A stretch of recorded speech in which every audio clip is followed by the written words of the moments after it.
Yes guys, going to Station 1. So papunta tayo ng Station 1. Maglalakad na naman tayo papuntang Station 1 para may pakita ko sa inyo ang view at saka yung texture ng buhangin sa Station 1.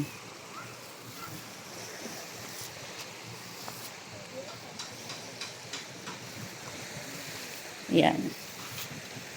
So guys, papunta tayo ng Station 1. Okay?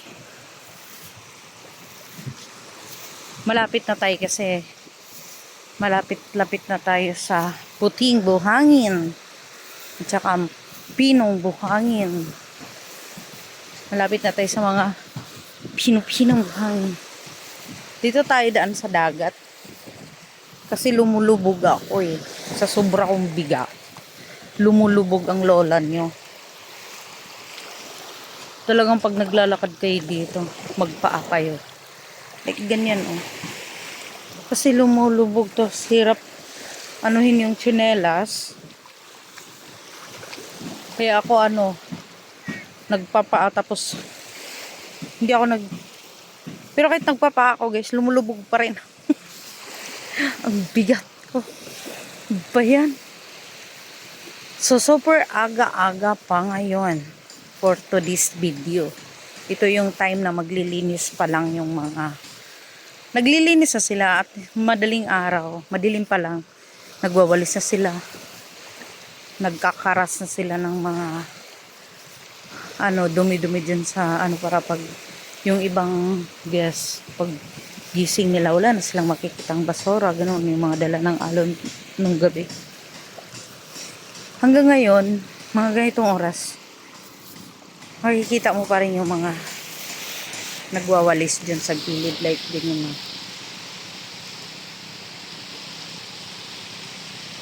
yan. Nakita nyo yung mga itim-itim na yan, yun yung mga damong dagat na dala kagabi. Tinatanggal pa rin nila yan.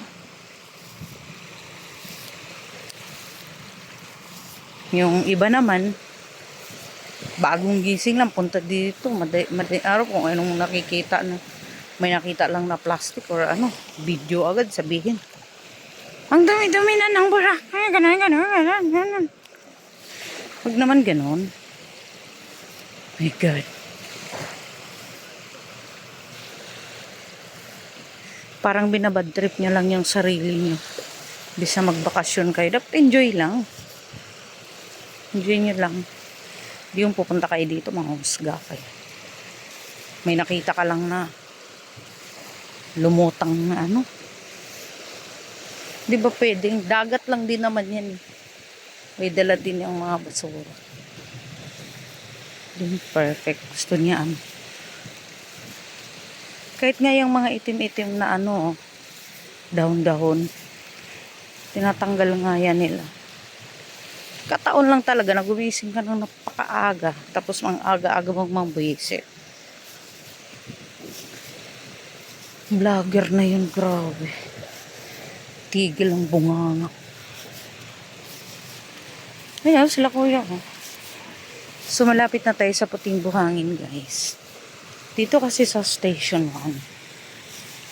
1 mas maraming pumupunta dito kasi yung mga nasa ibabaw na ibabaw yung nakapag-hotel, like mga fairways, dun sa mga bukid-bukid. Dun bumababa yung mga shuttle nila sa D-Mall. So ngayon, pagbaba nila doon, Station 1 na siya, diba?